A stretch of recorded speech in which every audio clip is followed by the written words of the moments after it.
Assalamualaikum warahmatullahi wabarakatuh. Salam sehat untuk kita semua.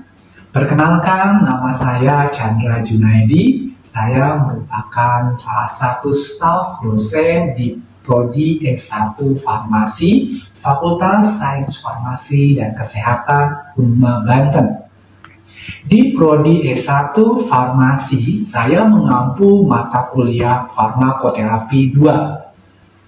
Mata kuliah ini merupakan mata kuliah wajib di semester genap dengan bobot 3 SKS, 2 teori, dan 1 praktikum. Adapun capaian mata kuliah ini, yang pertama, mahasiswa mampu memahami definisi penyakit kardiovaskular, gagal ginjal, dan penyakit endokrin, khususnya diabetes mellitus. Yang kedua, mahasiswa mampu menjelaskan mekanisme dan manifestasi klinis penyakit kardiovaskular, gagal ginjal, dan penyakit endokrin khususnya diabetes mellitus. Capaian yang ketiga, yaitu mahasiswa mampu menerapkan algoritma pengobatan penyakit kardiovaskular, gagal ginjal, dan penyakit endokrin khususnya diabetes mellitus. Proses pembelajaran dilaksanakan dengan pendekatan DIA, Delivery, Interaction, and Assessment. Delivery, bentuk dari delivery yaitu materi disampaikan langsung secara tatap muka atau melalui internet, bisa melalui Zoom, bisa melalui WA Group, dan bisa melalui Google Classmeet. Sedangkan interaksi atau interaction melalui diskusi dan tanya jawab keaktifan di dalam kelas dan mahasiswa diberikan penugasan. Adapun asesmen yang diberikan yaitu meliputi kriteria penilaian UTS 20%, UAS 30%, kehadiran 30%, dan penugasan 20%. Perkuliahan dilakukan dengan 16 kali tatap muka yang terbagi menjadi 14 pertemuan teori, 1 UTS, dan 1 UAS. Materi pembelajaran yang saya berikan diantaranya yang pertama, konsep terkait dengan kontrak kuliah dan RPS. Pertemuan yang kedua sampai dengan yang ketujuh yaitu mahasiswa mampu menjelaskan definisi mekanisme, manifestasi klinis, dan algoritma pengobatan penyakit kardiovaskular. Pertemuan ke-8 UTS, ujian tengah semester. Pertemuan 9 sampai 11 mahasiswa mampu mendefinisikan mekanisme, manifestasi, dan algoritma pengobatan penyakit gagal ginjal. Pertemuan ke-12 sampai ke-15, mahasiswa mampu mendefinisikan, mampu menyelesaikan mekanisme, memanifestasi, dan algoritma pengobatan penyakit endokrin, khususnya diabetes mellitus. Pertemuan ke-16 yaitu ujian akhir semester. Selanjutnya, mari kita saksikan proses pembelajaran saya di ruang kelas. Selamat menyaksikan. Assalamualaikum warahmatullahi wabarakatuh. Waalaikumsalam warahmatullahi wabarakatuh. Oke, selamat siang. Apa kabar kelas ini? Selamat siang. Oke, kita masuk ke dalam pertemuan yang ketiga pada minggu di RPS ini. Pertemuan yang ketiga itu akan membahas tentang mekanisme hipertensi, ya. Mekanisme hipertensi itu bagian dari cardiovascular disease. Nah, nanti kita akan bahas kenapa kok terjadi hipertensi. Boleh, sebelumnya kita kan pertemuan kedua sudah membahas terkait dengan definisinya. Apakah ada yang masih ingat apa itu definisi dari hipertensi? Oke, baik. Silakan. Sebelumnya perkenalkan nama saya Dodi Nur Asisya. Di sini menurut JNC 8 yang saya baca, hipertensi adalah kondisi di mana tekanan darah lebih di atas normal pada usia kurang dari 60 tahun, tekanan sistolik itu kurang dari 150 dan diastolik kurang dari 90. Pada umur lebih dari 60, tekanan sistoliknya kurang dari 150 dan diastoliknya kurang dari 90. Baik, cukup jelas ya. GNC 8 menyatakan bahwa ya untuk tekanan darah yang tidak dengan CKD atau ya tidak diabetes mellitus, maka di bawah umur 60 tahun harus berapa? Tekanan darah 140/90 ya. Jika dia sudah lebih dari 60 tahun, itu maksimalnya berapa? 150/90. Cukup dimengerti? Baik. Ada yang ingin menambahkan kembali terkait dengan definisi hipertensi pada pertemuan sebelumnya? Saya Pak. Iya, silahkan. Sebelumnya perkenalkan, nama saya Aida Drawati. Menurut GNC 8 yang telah saya baca menyatakan bahwa pada CKD atau biasa kita sebut penyakit ginjal kronis, untuk tekanan sistoliknya itu 140 tidak boleh lebih dari 140 mmHg, sedangkan pada diastoliknya itu tidak boleh lebih dari 90 mmHg. Baik, cukup bagus ya, cukup banyak mencari referensi. Jadi betul di keadaan dia itu CKD atau sering disebut dengan gagal ginjal ya, dan diabetes mellitus itu tekanan darahnya tidak boleh lebih dari 140 per mmHg ya. Jadi kalau lebih dari situ dikatakan apa? Hipertensi ya. Ada lagi yang mau nambahkan? Saya Pak. Silakan. Menurut dari penelitian saya baca itu sumbernya untuk normalnya itu sistolik 120 sampai 29, untuk diastoliknya itu 80 sampai 84. Sedangkan untuk normal tingginya sistoliknya itu 130 sampai 139, untuk diastoliknya 84 sampai 89. Untuk hipertensi derajat 1, sistoliknya itu 140 sampai 159 dan diastoliknya itu 90 sampai 99. Untuk hipertensi derajat 2, 160 sampai 179, sedangkan diastoliknya 100 sampai 109. Dan yang terakhir untuk hipertensi derajat 3 itu lebih dari 180 untuk sistoliknya, dan untuk diastoliknya lebih dari 110. Baik, sudah cukup paham sekali ya terkait dengan definisi hipertensi. Apakah ada pertanyaan lagi? Cukup? Apa cukup paham? Paham. Ya. Sebelum kita masuk ke dalam materi perkuliahan pada minggu ketiga tentang mekanisme terjadinya hipertensi, tentunya teman-teman di sini, adik-adik di sini harus mencari paham dulu atau mencari tahu dulu terkait dengan apa itu mekanisme dan kilas balik apa itu definisi hipertensi. Yang harus segera di garis bawahi adalah kita merujuk pada pergi dan GNC 8. Baik ya, oke. Kita masuk ke dalam materi. Sebelum kita masuk ke dalam materi, capaian pembelajaran kita pada kesempatan pertemuan 3 ini adalah capaian pembelajarannya yaitu mampu atau mahasiswa mampu memahami terkait dengan mekanisme terjadinya hipertensi. Ya, yang kedua, subcapaiannya adalah mahasiswa mampu menjelaskan mekanisme terjadinya hipertensi. Ya, baik.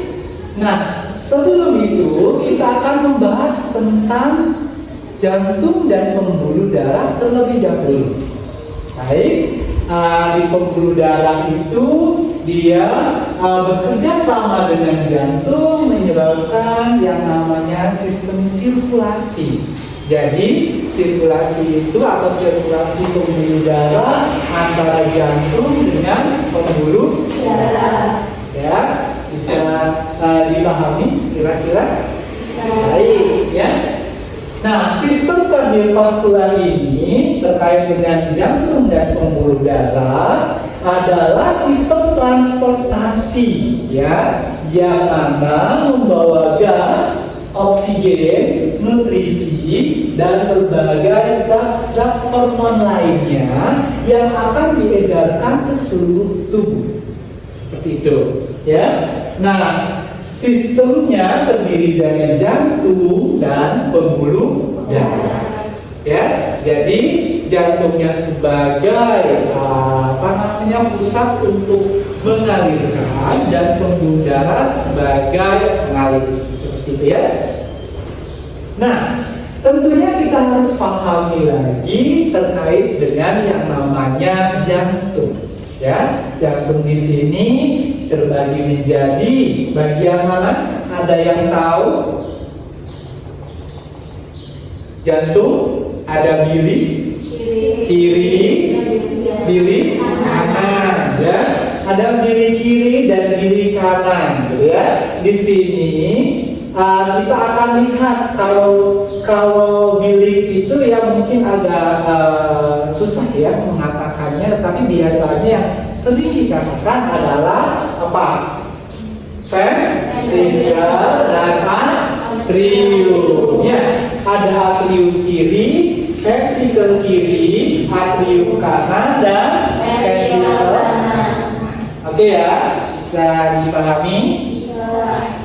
Nah, di mana terjadi hipertensi jika proses ini tidak terkontrol setelah tekanan darahnya yang tadinya turun menjadi naik dan stabil, dari proses itu tidak berhenti, tetap naik terus sehingga dia akan meningkatkan tekanan darah, dan jika diukur oleh alat apa namanya? Tensimeter, dia lebih dari 140/90 untuk apa? Untuk siapa? Umur siapa? Umur dari 60, kurang dari 60 ya, maka dikatakan hipertensi. Ya, kalau tidak bisa dikatakan hipertensi, ya urgensi. Jika ya dia lebih dari 60 berapa?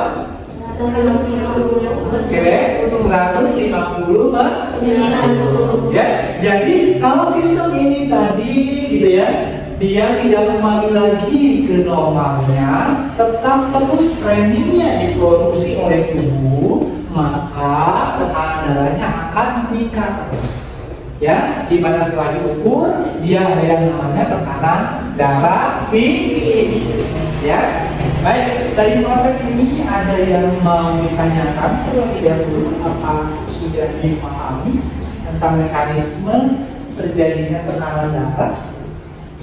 Ada yang mau ditanyakan? Baik, bertanya. Silakan. Perkenalkan, saya Siti Rafila. Bertanya, untuk mengalami pengembangan hipertensi, kita harus menggunakan obat apa untuk memutuskannya? Oke, bagus sekali pertanyaannya. Nah, bagaimana caranya angiotensin ini tidak terbentuk ya, khususnya angiotensin itu dua, dengan cara ya menggunakan penghalang enzim AC inhibitor, gitu ya. Nah, enzim inhibitor ini adalah penghalang ACE namanya, atau angiotensin converting enzim ya, penghalangnya. Itu nama dari golongan. Kalau obatnya namanya adalah kapropil. Ya, sudah tahu kapropil apa? Atau pernah melihat kapropil, obat kapropil? Nah ya, nah dia masuk ke golongan AC inhibitor atau ACE inhibitor monitor bisa disingkatnya kalau uraiannya adalah angiotensin converting enzim inhibitor. Ya.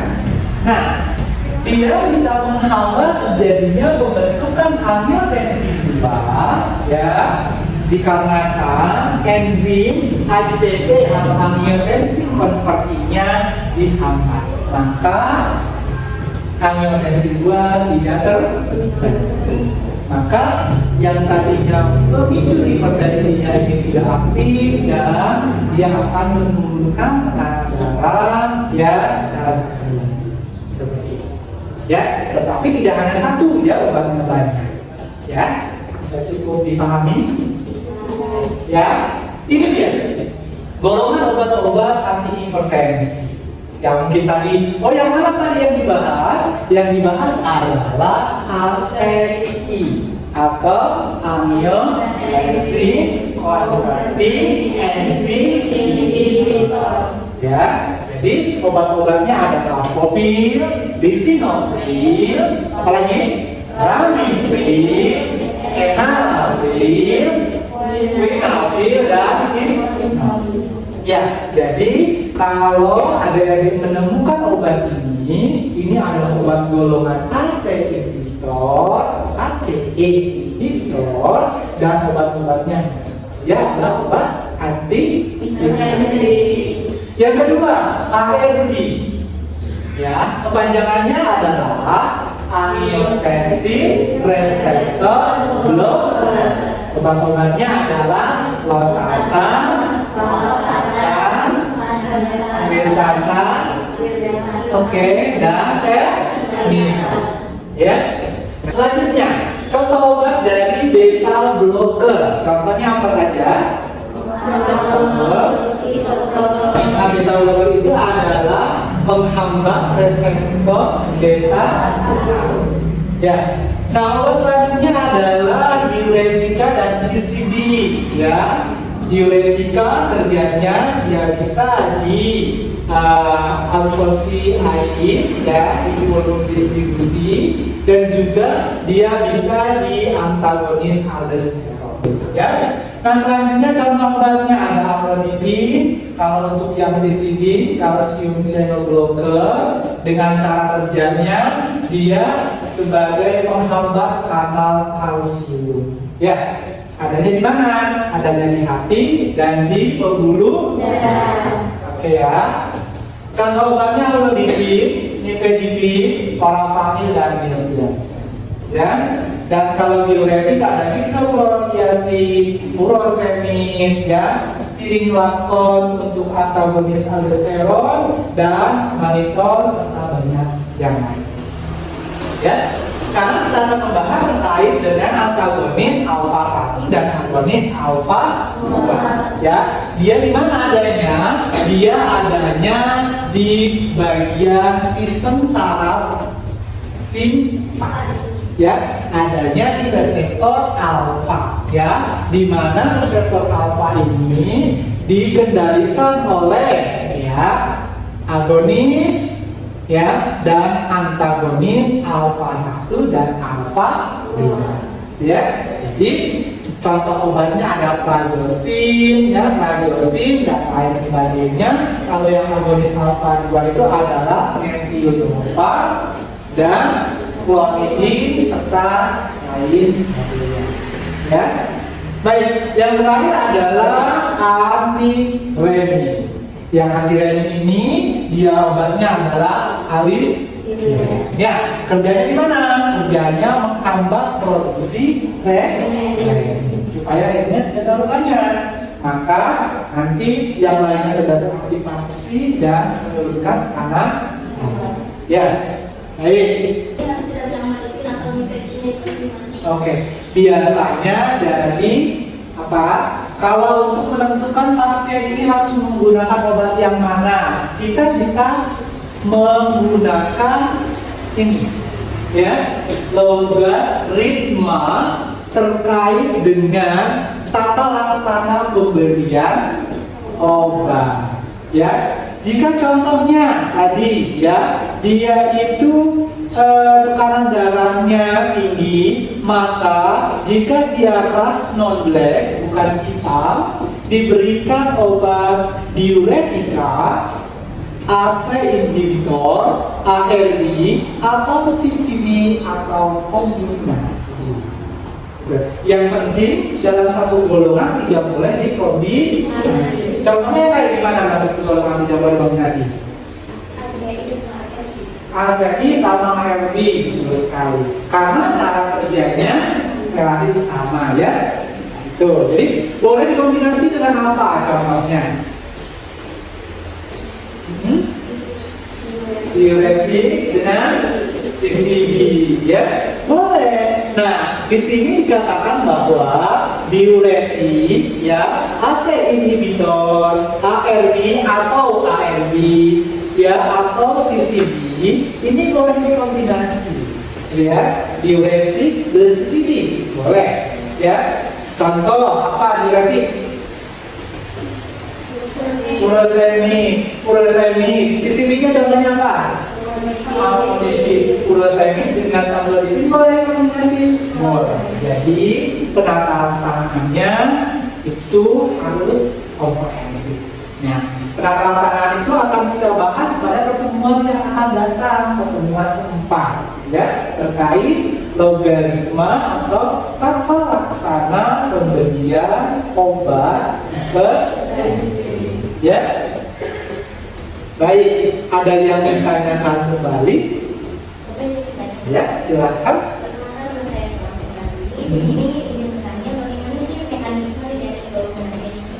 Oke, mekanisme ACE inhibitor. Kita kembali lagi ke bagian depan tadi, ya.